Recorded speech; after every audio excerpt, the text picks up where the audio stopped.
David Lynch, Gaspar Noé, Nicolas Winding Refn ou encore Martin Scorsese, il a été une véritable source d'inspiration pour ses réalisateurs. Lui, c'est Kenneth Anger.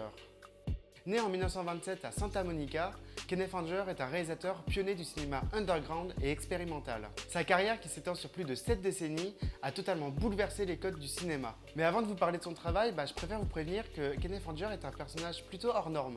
Il commence donc sa carrière à 20 ans où il réalise son premier film Fireworks, sorti en 1947. Pour faire court, Fireworks raconte l'histoire d'un jeune homme, interprété par Kenneth Anger, entouré de jeunes marins qui vont l'attaquer, le dénuder et le battre à mort. Ils iront même jusqu'à ouvrir sa poitrine pour y découvrir une montre.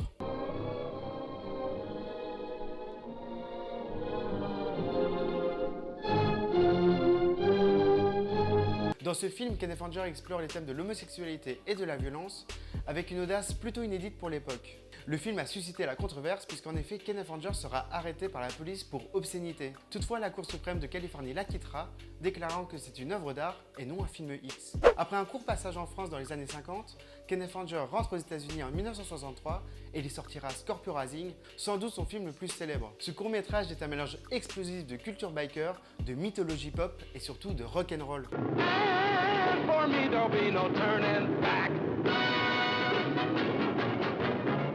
Toujours dans le but de provoquer, Kenneth Anger y ajoute des images très controversées comme des iconographies nazies ou encore de la nudité, et tout ça mélangé avec des représentations de Jésus tirées d'un film religieux. Scorpio Rising deviendra une référence incontournable dans le cinéma expérimental. En 1969, en pleine émergence du mouvement hippie aux États-Unis, Kenneth Anger sortira le film Invocation of My Demon Brother. Ce film, monté de manière très frénétique, met en scène des rituels occultes et des séquences hypnotiques, le tout avec une bande-son signée par Mick Jagger.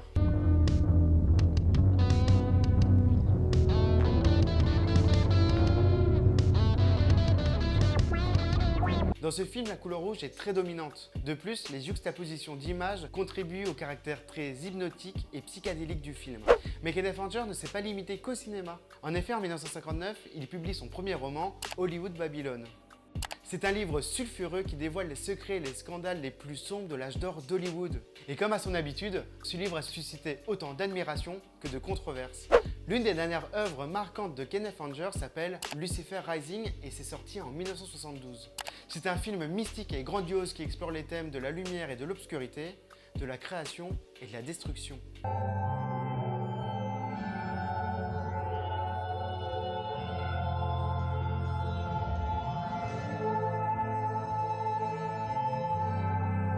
Pour ce film, Kenneth Anger fera appel à Bobby Beausoleil pour composer sa musique.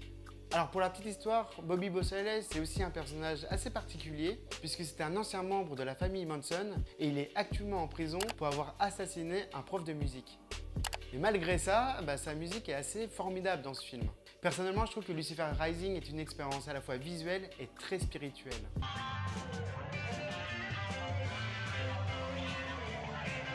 Mais après ça, plus grand chose. En effet, il faudra attendre le début des années 2000 pour revoir Kenneth Anger derrière la caméra, mais ces films passeront totalement inaperçus et ils sont un peu mauvais. Il tombera donc progressivement dans l'ombre et se fera totalement oublier. Kenneth Anger décédera le 11 mai 2023 dans un relatif anonymat.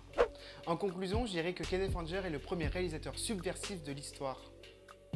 En effet, son œuvre, marquée par une esthétique audacieuse et une exploration incessante des thèmes tabous comme la sexualité, l'occultisme et la rébellion contre les normes sociales, a laissé une empreinte indélébile dans le cinéma moderne.